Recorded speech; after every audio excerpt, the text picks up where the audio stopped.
காதல் பட நடிகர் சுகுமார் மீது துணை நடிகை காவல் நிலையத்தில் புகார் அளித்திருக்கிறார். குறிப்பாக திருமணம் ஆனதை மறைத்து தன்னிடம் நெருங்கி பழகி பணம், நகைகள், வங்கி கொண்ட மோசடியில் ஈடுபட்டுள்ளதாக குற்றச்சாட்டு எழுப்பியிருக்கிறார். சென்னை வடபழனியில் வசிக்கும் 36 வயதுடைய பெண் ஒருவர் சினிமாவில் துணை நடிகையாக பணியாற்றி வருகிறார். இவருக்கு திருமணமாகி 2 பெண்கள் உள்ள நிலையில் கணவருடன் ஏற்பட்ட கருத்து வேறுபாடுகள் காரணமாக கணவரை பிரிந்து தனது 2 மகள்களுடன் தனியாக வசித்து வருகிறார்.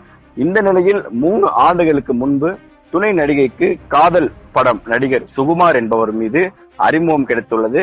பின்னர் இருவரும் நண்பர்களாக பழகி வந்திருக்கிறார்கள்.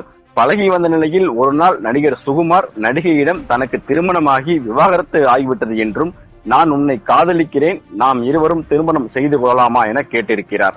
இதற்கு துணை நடிகை சம்மதம் தெரிவித்ததை அடுத்து இருவரும் கணவன் மனைவி போல் ஒன்றாக நெருங்கி பழகி வந்திருக்கிறார்கள்.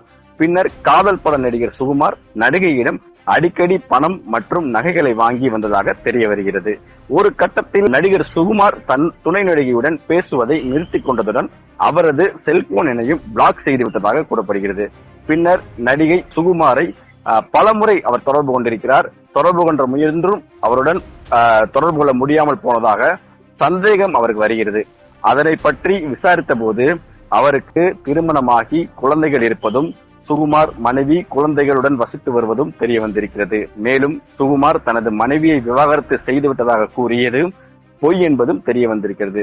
இதனால் மன உளைச்சலுக்கு ஆளான துணை நடிகை தன்னை திருமணம் செய்து கொள்வதாக ஆசை வார்த்தை கூறி பணம், நகைகள், வங்கி கடன்கள் மற்றும் அனைத்தையும் மோசடி செய்வதாகவும் காதல் பட நடிகர் சுகுமார் மீது நடவடிக்கை எடுக்க கோரியும் தற்போது வடபழனி காவல் நிலையத்தில் புகார் அளித்திருக்கிறார். இந்த புகாரின் பேரில் தற்போது காவல்துறையினர் விசாரணை நடத்தி கொண்டிருக்கிறார்கள்.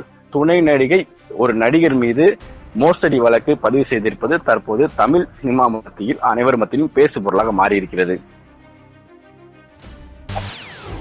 செய்திகளை உடனுக்குடன் தெரிந்து கொள்ள உடனே சப்ஸ்கிரைப் பண்ணுங்க.